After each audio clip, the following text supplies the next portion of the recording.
नमस्कार दोस्तों इस वीडियो में आज हम बात करने वाले हैं लीगल नोटिस के बारे में। हमारे मन में लीगल नोटिस को लेकर बहुत सारे सवाल होते हैं कि लीगल नोटिस क्या होता है, लीगल नोटिस को कब भेजना चाहिए, लीगल नोटिस किसको भेजा जाता है, लीगल नोटिस से एक्चुअली हमें फ़ायदा होता क्या है, क्या हमें लीगल नोटिस रिसीव करना चाहिए, नहीं करना चाहिए, क्या ये कोर्ट की प्रोसीजर होती है। उन सारे सवालों के जवाब आज हम इस वीडियो में डिस्कस करेंगे। तो शुरू करते हैं कि लीगल नोटिस क्या होता है। देखिए, लीगल नोटिस होता क्या है।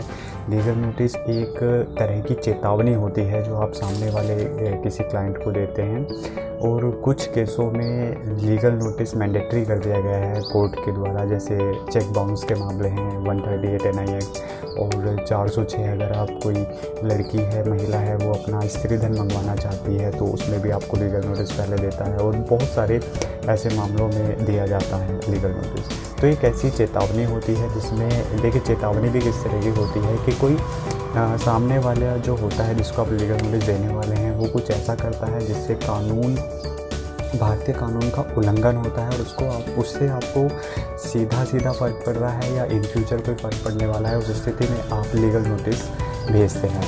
अब इसका दूसरा सवाल है कि लीगल नोटिस कब, किसे और क्यों भेजा जाता है। तो देखिए, लीगल नोटिस आप उसे भेजते हैं जिसके द्वारा उल्लंघन हो रहा है। लीगल नोटिस आप किसी भी कंपनी को, किसी भी इंसान, किसी भी व्यक्ति को, किसी भी संगठन को, चाहे वो सरकारी हो या गैर सरकारी हो, किसी भी समिति, किसी भी निकाय को आप दे सकते हैं। लेकिन इसकी कुछ समय सीमा होती है, जैसे 15 दिन, 30 दिन, 45 दिन, और कुछ एक्सेप्शनल केसेस होते हैं। जैसे अगर आप किसी गवर्नमेंट को आप लीगल नोटिस देते हैं, बहुत बार देना पड़ जाता है हमें, तो लीगल नोटिस अगर उनको देते हैं तो हमें 60 दिन का वेट करना पड़ता है, क्योंकि ऐसा कहा गया है गवर्नमेंट की तरफ से, कुछ एक्सक्यूज़ हैं कि गवर्नमेंट के पास बहुत सारे काम होते हैं, इसीलिए उनको लीगल नोटिस का जवाब देने में थोड़ा समय लग सकता है, इसलिए उन्हें 60 दिन का समय दिया जाता है। लेकिन बाकी कुछ ऐसे हैं, इसमें एक तरह की 3T होती है कि हमारी इन तरह का अपने कानून का उल्लंघन क्या है जो आपको नहीं करना चाहिए था, जो हमारे राइट्स हैं, और अगर आप ऐसा नहीं करते हैं तो आपके अगेंस्ट हम लीगल एक्शन लेंगे या परिवाद दायर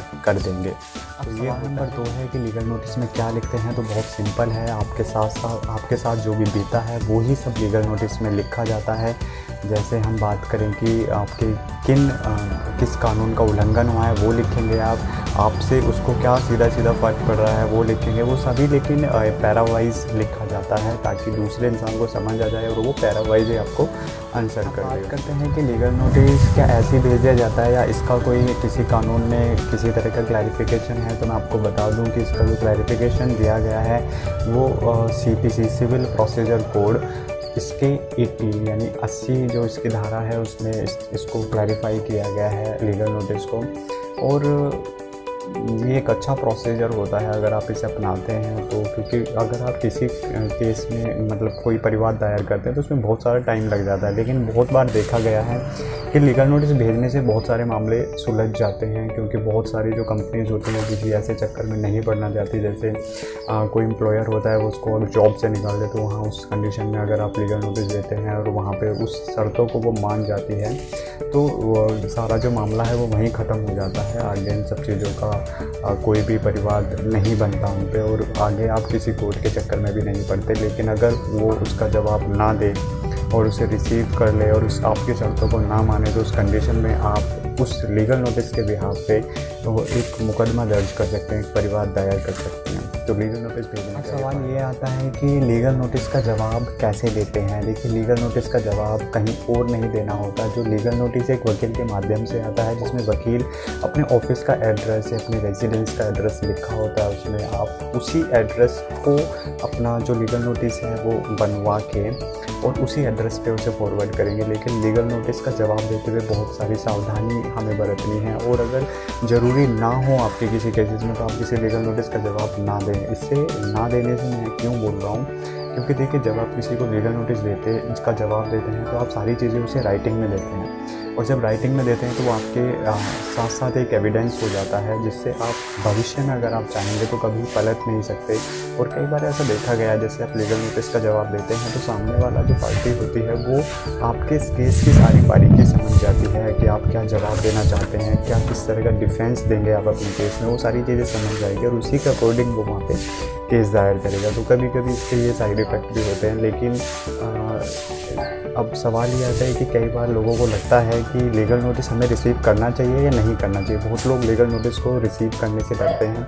तो देखिए 2 कंडीशन होती है, जब भी लीगल नोटिस आपके घर पे आता है और बहुत लोग कहते हैं कि नहीं लेते, तो इन सब चक्करों से हम बच जाते हैं।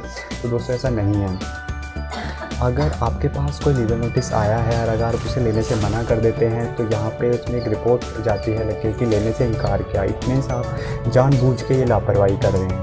लेकिन मैं सजेस्ट करूँगा यहाँ पे कि अगर आपको लीगल नोटिस आप पे आ जाता है तो आप उसे रिसीव करें। देखिए कुछ हर केस की सर्कमस्टेंसेस और सिचुएशन अलग होती है, वो आप अगर अपने एडवोकेट से कंसल्ट करेंगे तो वो आपको बेहतर उस केस की स्थिति को देखते हुए बता देते हैं कि वो रिसीव करना चाहिए या नहीं करना चाहिए। लेकिन आमतौर पे देखिए जो चीज़ आपको डायरेक्टली पढ़नी ही है सामने आके, तो उस केस में आपको जो लीगल नोटिस अगर आप रिसीव कर लेंगे तो आपको पता लग जाएगा कि उसमें चल क्या रहा है, हमने क्या किया है ऐसा कि किस लिए हमें नोटिस सर्व किया गया। तो वो सारे सवालों के जवाब हमें मिल जाते हैं और उसी के अकॉर्डिंग आप अपने केस की जो रणनीति होती है वो आगे प्लान कर सकते हैं। तो लीगल नोटिस को रिसीव करने में कोई हर्ज नहीं है। और कहीं ना कहीं देखिए किसी भी केस में है, आप लीगल नोटिस ना रिसीव करने से कुछ केसेस जो होते हैं उसमें थोड़े दिन के लिए बच सकते हैं कि चलिए थोड़े दिन आप इसे बता दें, लेकिन हमेशा के लिए नहीं बचेंगे। आप सोचते हैं कि हमेशा के लिए बच जाएंगे, कभी नहीं बचेंगे हमेशा के लिए, कभी ना कभी आपको ये सामने आना पड़ेगा उसके लिए। और उसके कुछ केवल फ्यू केसेस हैं जिसमें आपको लीगल नोटिस रिसीव ना करने से बेनिफिट होता है, वो भी फ्यू केसेस है, लेकिन आगे जाके आपको उनका सामना करना ही पड़ता है। दोस्तों की लीगल नोटिस भेजने की समय सीमा क्या होती है? देखिए लीगल नोटिस भेजने की समय सीमा अगर 138 यानी चेक बाउंस का आपका मामला है, तो जब चेक बाउंस हो जाता है, अगर बाउंस होने के बाद जब बैंक से आपको एक स्लिप दे दी जाती है वो किस लिए बाउंस हुआ है, उस कंडीशन में आपको उसके 30 दिन में वो लीगल नोटिस भेजना होता है। 30 दिन से डिले हो जाते हैं तो वो आपके लिए थोड़ी प्रॉब्लम हो सकती है। लेकिन उसके अलावा जो केसेस हैं, जैसे मैंने आपको बताया था कि ये अगर किसी कानून का उल्लंघन किया जाता है, तो जब भी आपको पता चलता है, जब भी आपको लगता है कि किसी कानून का उल्लंघन किया जा रहा है और उसको आपको डायरेक्टली या इनडायरेक्टली फ़र्क पड़ रहा है या पड़ने वाला है, उस स्थिति में आप कभी भी, इसकी कोई समय सीमा नहीं है, कभी भी आप लीगल नोटिस सर्व कर सकते हैं। लेकिन आप जब लीगल नोटिस भेजते हैं और उसे जानबूझकर डिले करते हैं तो उसका आपको कारण बताना पड़ सकता है कि आप इतने दिन से आपको कोई प्रॉब्लम नहीं थी और एकदम से आपको प्रॉब्लम हुई है। तो ये समस्या आपको आ सकती है। तो हर चीज़ का आपके पास जवाब होना चाहिए और लीगल नोटिस एक बहुत अच्छा प्रोसीजर है। और अगर आपका इससे संबंधित कोई क्वेश्चन अगर रह गया है, मुझसे छूट गया है, तो आप उसे कमेंट बॉक्स में मुझसे पूछ सकते हैं। मिलते हैं किसी दूसरे इन्फॉर्मेटिव वीडियो के साथ, तब तक के लिए नमस्कार, बाय बाय। उम्मीद करता हूँ ये वीडियो आपको पसंद आया है। अगर वीडियो पसंद आया तो इसे लाइक कीजिए और अगर आपने हमारा चैनल सब्सक्राइब नहीं किया तो इसे सब्सक्राइब कीजिए, ताकि आने वाले जो सारी वीडियो हैं उसकी नोटिफिकेशन आपको टाइम पर मिलती रहे।